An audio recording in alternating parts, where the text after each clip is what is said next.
Hey guys, how you going? This is Billyeatworld, and today we're going to take a look at what I think are the top 5 legendary dragons in Hearthstone.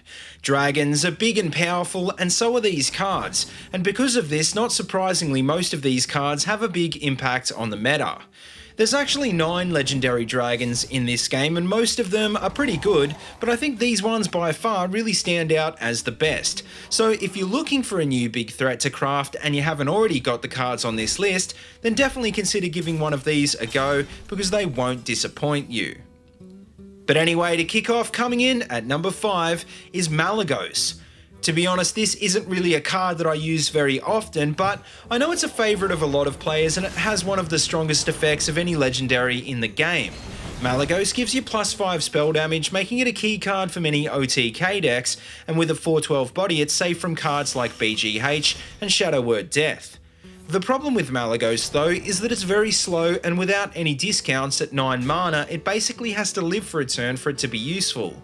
And this makes it very clunky to use, because unless you're ahead, it's going to be very unlikely this will happen, and even if it does, you have to have the spells in hand to play straight after. Now, next on the list, coming in at number 4 is Kilmore.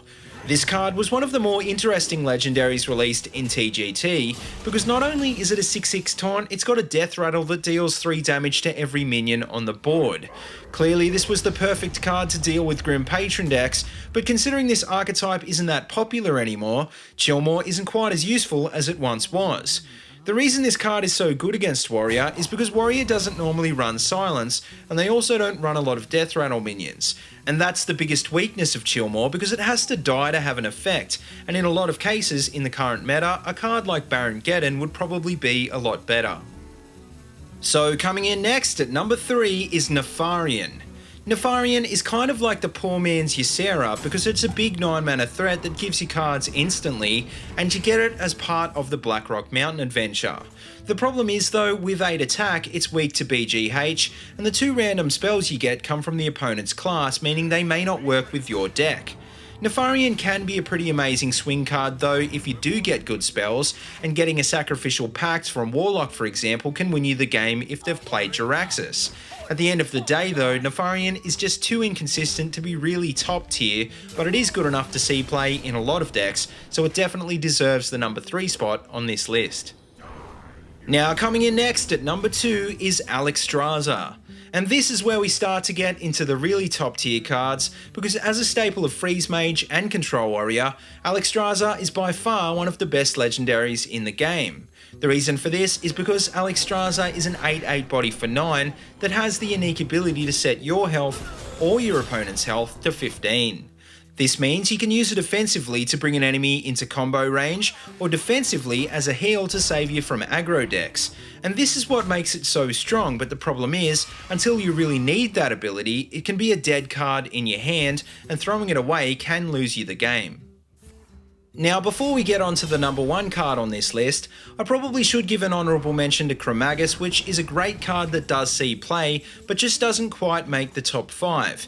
It's got a great 6/8 body and a powerful effect, but the fact the effect isn't immediate lets this card down, and it's just not as good as most other 8-drops.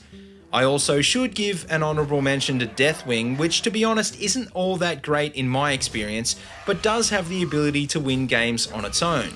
The problem is, if it does get countered, you're almost guaranteed to lose, and a risk like that just isn't worth taking, especially in a meta full of big game hunters. But finally, coming in at number 1 on this list is none other than Ysera. Except for maybe Tyrian Forging, I'd have to say that this is by far my favourite card in the game, and definitely the strongest dragon on this list. The reason for this is because Ysera gives you a powerful dream card at the end of every turn, and with a 4/12 body like Malygo, this makes it very hard to remove. The dream cards are all super cheap and can range from a 7/6 Drake to a 5 damage AoE, and even a 0 mana sap any minion. This means that if Ysera does live for a few turns, you're almost guaranteed to win the game, but the only problem is, at 9 mana, it's hard to find a spot to play it in the first place. But anyway guys, that just about wraps up this list, so let me know what your favourite dragons are in the comment section below, and as always, if you like what you see, don't forget to like, comment and subscribe. Also, check out the links in the description below if you want to see more of my videos, or if you want to support my channel on Patreon. And until next time, see you later and have a good one.